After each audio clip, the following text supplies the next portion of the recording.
This angle is probably better. Right hand. Okay. All right. So we're starting a look at Estudio Sencillo number 1 or numero uno by Leo Brouwer. So you're using the technique that I call chucks. It's basically grabbing two strings at the same time. For example, the index and the middle on the G and the B strings. Right? It's very important to actually bring your fingers into your hand. Right? So you're doing this motion. And you don't want to be yanking your hand up, right? Think you're scooping the sound. Now you're pushing down on the string and you're releasing into your hand, right? And you're going with your thumb,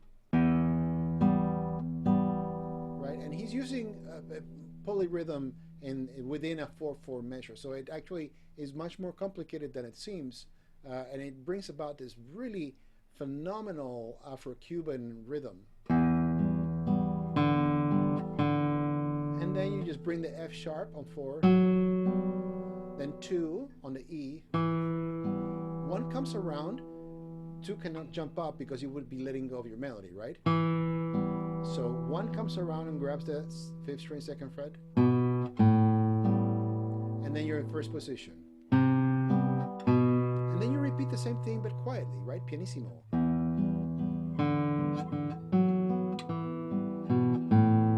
Then he changes it a bit. You change to 2nd position, you grab a C sharp, B, and then you go back to first position. You're doing basically power chords, right? 3, then, and then again an echo of it, right?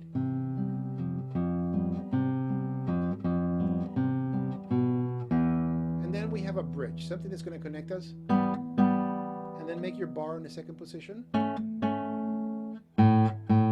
Then 2 grabs the G on the 3rd fret, and again,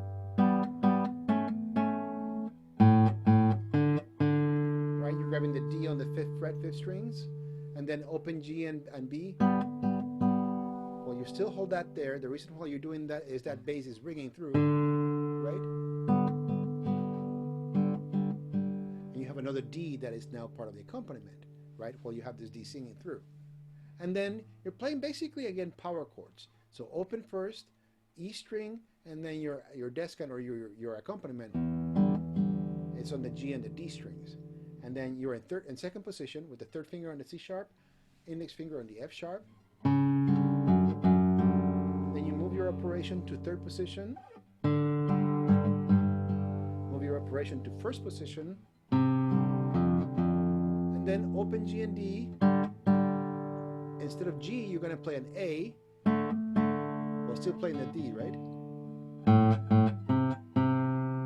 I should have not taken the A out. You're still holding on to that. And then you move your chuck to the B and G strings while holding that. It looks like a cluster because it is. It's A and B. And then 1 grabs the A bass on the B. And then back to your C sharp. Dot a quarter plus 8th note. And then you're back on the theme. It's better to use 4.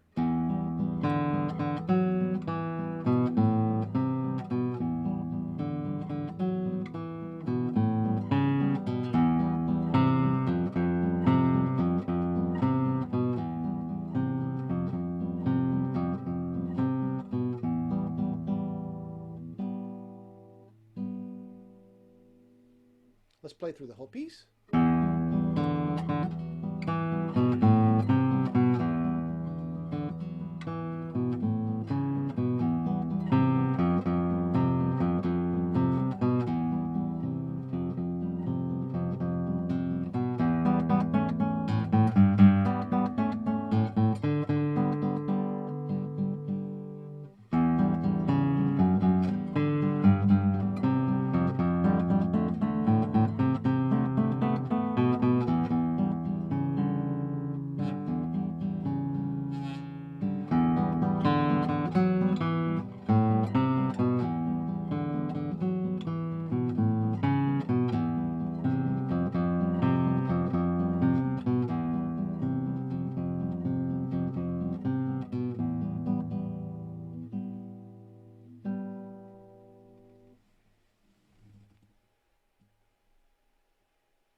Have fun.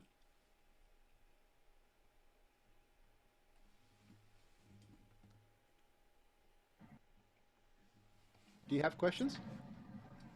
Um, no, I think you covered all of my questions. Very cool. Awesome. Yeah. So don't expect that you're going to be playing this by Friday, but eventually we will break you in playing for the class. Okay? Okay. But start working on this one. I want to hear next. Well, let's see how far you go for next week. Okay. Okay, bud? Yep. I'll see you next time. See ya. Thanks. My pleasure.